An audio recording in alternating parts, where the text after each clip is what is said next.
اب یہ محبوبیت صفاتی ابراہیم علیہ السلام کو حاصل تھی، جس کی وجہ سے اللہ نے ان کو مقام خلت عطا فرمایا تھا، اور قرآن پاک میں ان کی اتنی تعریفیں اللہ نے کی ہیں، اتنی تعریفیں کی ہیں کہ بندہ حیران ہو جاتا ہے۔ اذ جاء ربہ بقلب سلیم، جب وہ آیا اپنے رب کے پاس قلب سلیم لے کر۔ اللہ اکبر، کیا سونے کا دل ہوگا جو ابراہیم علیہ السلام نے بنایا کہ اللہ قرآن میں اس کی تعریفیں کر رہے ہیں۔ شاکر لانعمہ، اللہ کی نعمتوں کا شکر ادا کرنے والے۔ اجتباہ وہداہ الی صراط مستقیم، اللہ نے چن لیا، خاص کر لیا اسے اپنے لیے۔ ارے میرے محبوب، آپ بھی ان کے نقش قدم پہ چلیے۔ ایک جگہ فرمایا وَإِبْرَاهِيمَ الَّذِي وَفَّى، اور وہ ابراہیم جس نے اللہ سے وفاداری نبھا کر دکھا دی۔ کیا وہ وفاداری ہوگی کہ اللہ تعریف کر رہے ہیں؟ اللہ فرماتے ہیں کہ ابراہیم علیہ السلام سے ہم نے بیٹے کی قربانی کا جو کام لیا، ان ھذا لہو البلاء المبین، یہ بہت بڑی آزمائش تھی جو ابراہیم علیہ السلام سے مانگی گئی قربانی بیٹے کی، یہ بہت بڑی قربانی تھی، مگر اللہ فرماتے ہیں سلام علی ابراہیم، ابراہیم تجھ پر سلامتی ہو۔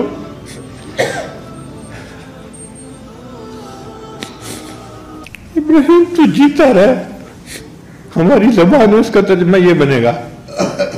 اب جیسے کسی بچے سے خوش ہوتے ہیں نا تو عورت دعا دیتی ہے، اے بیٹے تو جیتا رہے، سلام علی ابراہیم، بالکل یہی مانے، ابراہیم تو جیتا رہے، تو نے کتنی بڑی قربانی دی۔ اللہ فرماتے ہیں پھر ہم نے اس قربانی کو بعد میں آنے والوں کے لیے بھی جاری کر دیا، وَتَرَكْنَا عَلَيْهِ فِي الْآخِرِينَ سلام علی ابراہیم۔ تو ابراہیم علیہ السلام سے اللہ کو جو تعلق تھا، ابراہیم علیہ السلام کو محبوبیت صفاتی کا تعلق تھا، اللہ نے ان کو اپنا خلیل بنا لیا۔ تو نبی علیہ السلام کے دل کی تمنا تھی کہ یا اللہ، محبوبیت ذاتی تو آپ نے مجھے اپنی رحمت سے عطا فرما دی، اب میں دنیا میں ایسا بن کے رہنا چاہتا ہوں کہ مجھے محبوبیت صفاتی بھی نصیب ہو جائے، تاکہ چیز اپنے کمال کے درجے تک پہنچ جائے، اجماع ہو جائے محبوبیت صفاتی اور محبوبیت ذاتی کا۔ تو نبی علیہ السلام نے یہ درود شریف پڑھا، اللہم صلی علی محمد وعلی آل محمد کما صلیت علی ابراہیم وعلی آل ابراہیم انک حمید مجید۔ پھر پڑھا اللہم بارک علی محمد وعلی آل محمد کما بارکت علی ابراہیم وعلی آل ابراہیم انک حمید مجید۔ تو یہ اصل میں نبی علیہ السلام اس کمال کو پسند کرنا چاہتے تھے، یعنی نبی علیہ السلام چاہتے تھے کہ میری حقیقت محمدی جو ہے وہ حقیقت احمدی کے ساتھ متصل ہو جائے۔ آپ کا نام محمد اس دنیا میں تھا، آخرت میں آپ کا نام احمد ہوگا۔ تو نبی علیہ السلام کی حقیقت کے دو پہلو ہیں، ایک ہے حقیقت محمدی اور ایک ہے حقیقت، جو حقیقت محمدی تھی وہ تمنا کرتی تھی کیا میں اللہ کا شکر گزار بندہ کیوں نہ بنوں، اللہ نے تو گناہوں کے معاف ہونے کا وعدہ فرما دیا۔ تو نبی علیہ السلام فرماتے ہیں افلا اکون عبدا شکورا، کیا میں اللہ کا شکر گزار بندہ نہ بنوں۔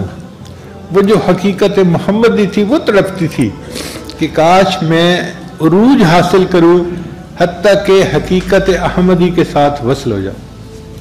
اس لیے نبی اسلام مجاہدہ فرماتے تھے، مشقت اٹھاتے تھے، دین کی خاطر آپ نے بہت قربانیاں دی۔ اور امام ربانی مجدد ثانیہ نے اپنے مکتوبات میں لکھا ہے کہ نبی علیہ السلام نے جو امت کو دین سکھایا اور امت نے نیکیاں کی، اب اس کا ثواب نبی علیہ السلام کے اعمال نامے میں بھی گیا نا، الدال علی الخیر کفاعلہ، تو یہ ثواب نبی علیہ السلام کے بھی حصے میں گیا۔ اور یہ اتنا ثواب کہ مجدد صاحب فرماتے ہیں کہ نبی علیہ السلام کے پردہ فرمانے کے 1000 سال کے بعد حقیقت محمدی کو عروج حاصل ہوا اور وہ حقیقت احمدی کے ساتھ متصل ہو گئی۔ اب نبی علیہ السلام کی دونوں حقیقتیں ایک ہیں۔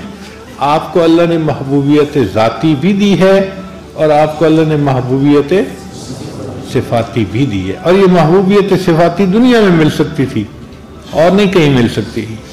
دنیا ہی ہے جس میں انسان اعمال کرے تو اس کو اللہ تعالیٰ روحانی ترقی عطا فرماتے ہیں، تو اس لیے درود شریف آ گیا۔ اب درود شریف کے بعد پھر دعا سکھائی گئی، تو دیکھو کتنی خوبصورت دعا، رب اجعلنی مقیم الصلاۃ ومن ذریتی ربنا وتقبل دعا ربنا اغفر لی ولوالدی وللمؤمنین یوم یقوم الحساب۔ اب آپ سبحانک اللہم سے لے کے یوم یقوم الحساب تک دیکھیں کیا خوبصورت مضمون ہے نماز میں، اور اگر انسان کو ان معنی کا اندازہ ہو اور پتہ ہو کہ میں اپنے رب کے سامنے کھڑا ہوں تو انسان اپنی نماز کو انجوائے کرتا ہے۔ اس لیے نبی علیہ السلام فرماتے تھے قرۃ عینی فی الصلاۃ، میری آنکھوں کی ٹھنڈک نماز میں ہے۔ نبی علیہ السلام اس لیے فرماتے تھے ارحنی یا بلال، بلال اذان دے میری آنکھوں کو ٹھنڈک پہنچا دے۔ نبی علیہ السلام نماز کے وقت کا انتظار کیا کرتے تھے، صبح پڑھتے تھے نماز ظہر کا انتظار، ظہر پڑھتے تھے عصر کا انتظار، عصر پڑھتے تھے مغرب کا انتظار، مغرب پڑھتے تھے عشاء کا انتظار۔ مومن یا تو نماز پڑھ رہا ہوتا ہے یا نماز کا انتظار کر رہا ہوتا ہے، اور واقعی یہ نماز اتنی اعلیٰ عبادت ہے کہ جو نماز سے ملتا ہے وہ کسی اور نماز سے نہیں مل سکتا، کسی اور عمل سے نہیں مل سکتا۔ امام ربانی مجدد ثانی رحمۃ اللہ اپنے مکتوبات میں لکھتے ہیں کہ جو لوگ قوالیاں سنتے ہیں اور مست ہوتے ہیں اور بھنگڑے ڈالتے ہیں، یہ بیچارے وہ لوگ ہیں جن کو نماز کی حقیقت کا پتہ ہی نہیں ہے۔ اگر ان کو نماز کی حقیقت کا پتہ ہوتا تو یہ اس طرح موسیقی کے اوپر مست نہ ہوتے اور بھنگڑے نہ ڈالتے، بلکہ ان کو رکوع اور سجود میں وہ مزہ نصیب ہوتا جو دنیا میں کسی اور طریقے سے مزہ نصیب ہو ہی نہیں سکتا۔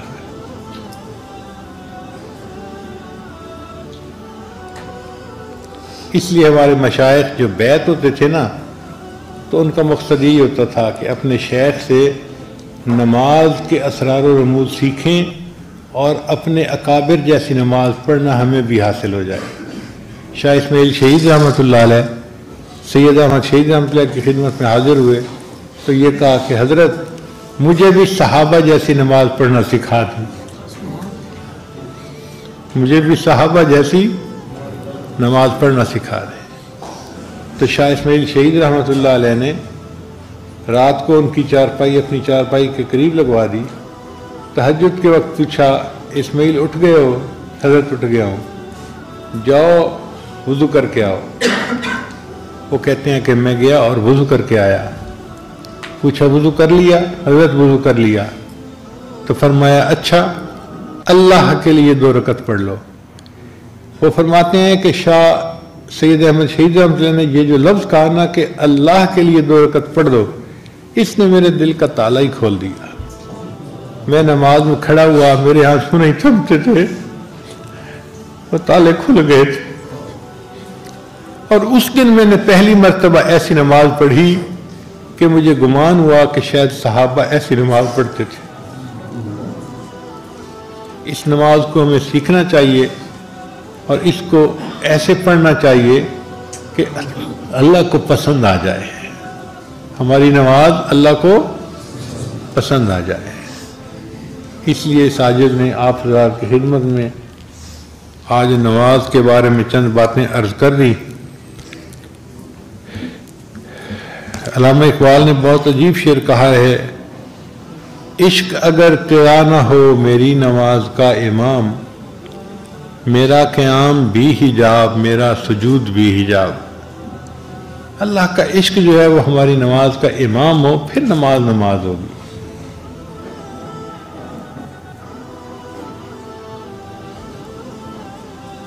اب اس سجدے کی ابتدا فرشتوں سے ہوئی تھی، کہ اللہ نے حکم دیا تھا اسجدوا لآدم، تو انہوں نے آدم علیہ السلام کے سامنے سجدہ کیا تھا اللہ کے حکم سے، اور اس کا اختتام انسان کے اوپر ہوگا۔ قیامت کا دن ہوگا، اللہ تعالیٰ اپنی ساکھ کی تجلی عطا فرمائیں گے، اور اس ساکھ کی تجلی کو دیکھ کر سارے مومنین سجدے میں جا فرمائیں گے، سوائے ان کے جو گناہگار ہوں گے یا غافل ہوں گے۔ مگر فرق یہ ہے کہ وہ جو قیامت کے دن کا سجدہ ہوگا نا، وہ شہود کا سجدہ ہوگا۔ آج تو ہم غیب کے سجدے کرتے ہیں نا، کہ سجدہ تو کر رہے ہوتے ہیں، محبوب سامنے نہیں ہوتا، آنکھوں سے نظر نہیں آ رہا ہوتا، اور انسان کی فطرت ایسی ہے، اس کا دل چاہتا ہے کہ کچھ نظر آتا۔ کبھی اے حقیقت منتظر نظر آ لباس مجاز میں، کہ ہزاروں سجدے تڑپ رہے ہیں میری جبین نیاز میں۔ اللہ کبھی آپ مجھے ظاہر میں نظر آئیں تو دیکھیں ہزاروں سجدے میری جبین میں تڑپ رہے ہیں آپ کے سامنے، میں ان کو ادا کروں۔ اور یہ تمنا قیامت کے دن مومن کی پوری ہوگی، اس کو شہود کا سجدہ نصیب ہوگا۔ کتنے خوش نصیب ہوں گے وہ لوگ جن کو اللہ تعالیٰ یہ نعمت قیامت کے دن عطا فرمائیں گے، اور وہ اللہ کے سامنے اس حال میں سجدہ کریں گے کہ ان کو اللہ کی تجلی نصیب ہو رہی ہوگی۔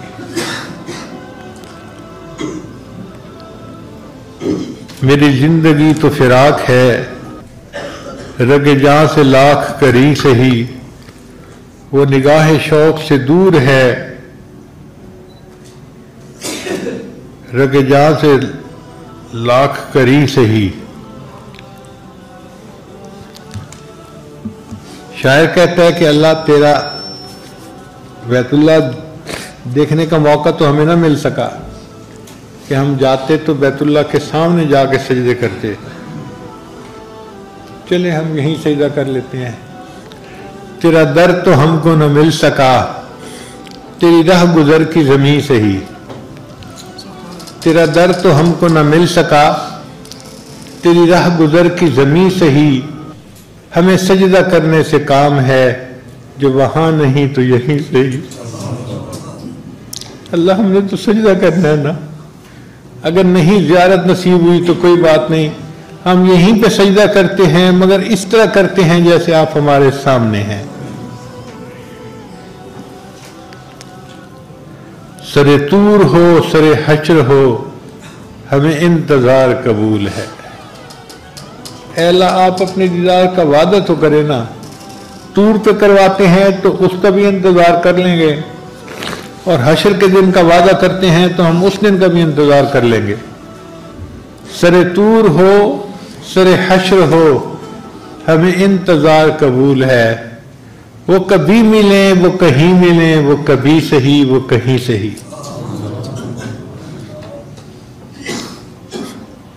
اب جب چاہیں اور جہاں چاہیں تجلی کا وعدہ فرمائیں، اللہ ہم اس کا انتظار کرنے کے لیے تیار ہیں۔ اللہ تعالی ہمیں بھی اپنے ان خوش نصیب بندوں میں سے بنائیں جن کو جنت میں اپنے رب کا دیدار نصیب ہو، اور وہ اس نعمت سے فیض یاب ہوں۔